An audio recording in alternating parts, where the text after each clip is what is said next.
Bonjour à tous, 5 types d'arnaques qu'on rencontre généralement lorsqu'on fait des achats sur Alibaba. Bonjour, moi c'est Ismaël Smoro, je suis e-commerce. Ça fait maintenant presque 2 ans que je fais de l'e-commerce.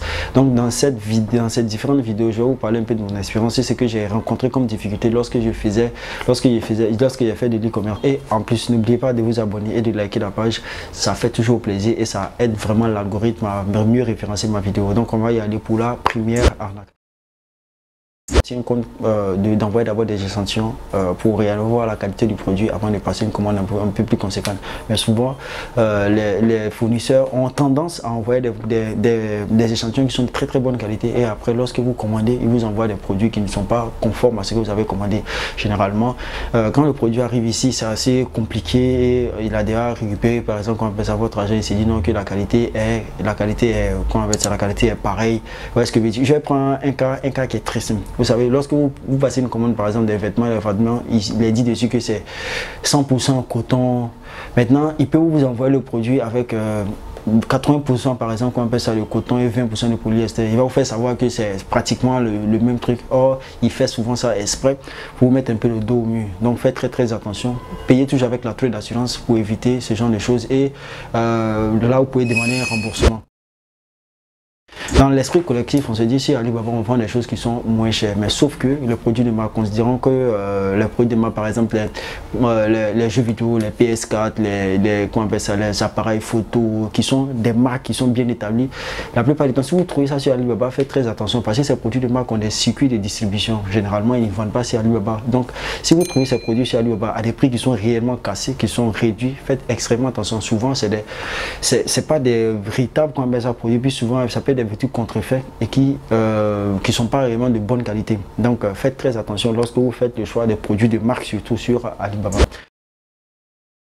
Vous savez, souvent il y a certains fournisseurs qui vont vous demander de payer généralement vos produits via Western Union et MoneyGram. Faites extrêmement attention parce que souvent lorsqu'ils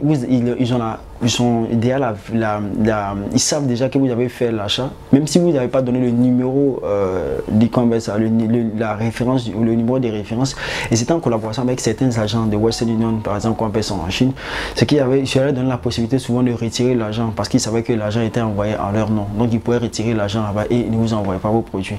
Donc c'est quelque chose qui est extrêmement utilisé, donc faites très attention avec ça.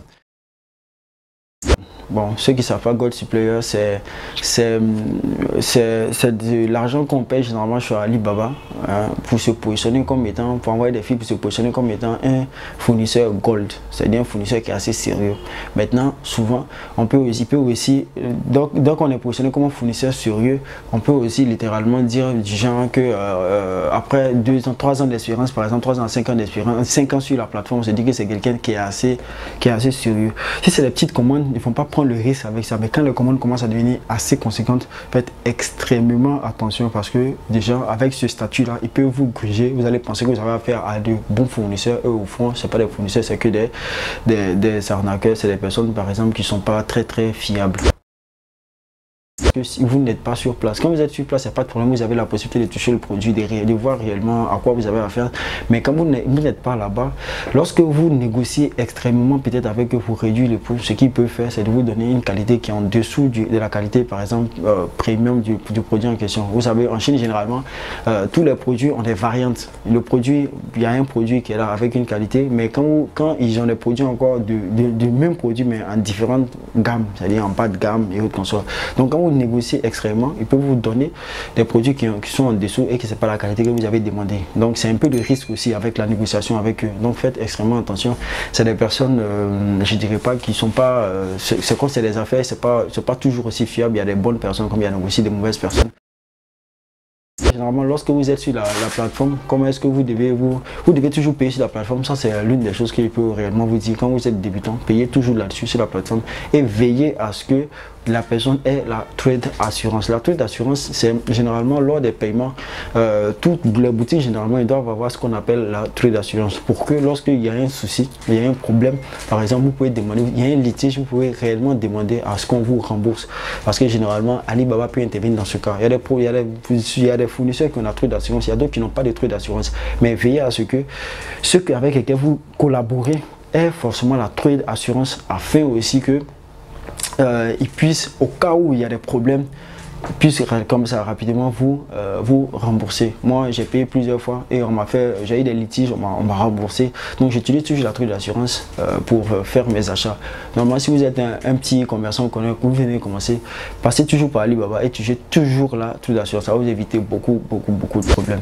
Donc c'était mon conseil sur les types d'arnaques qu'on rencontre généralement et comment est-ce que vous pouvez faire pour vous en défaire.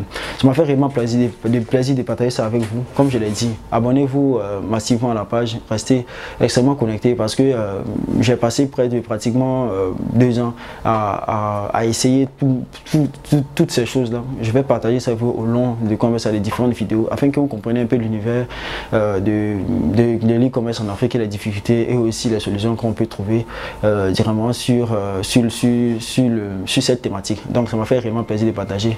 Donc comme je l'ai dit, likez et partagez, ça fait toujours plaisir. Donc on se dit à très bientôt pour une autre vidéo.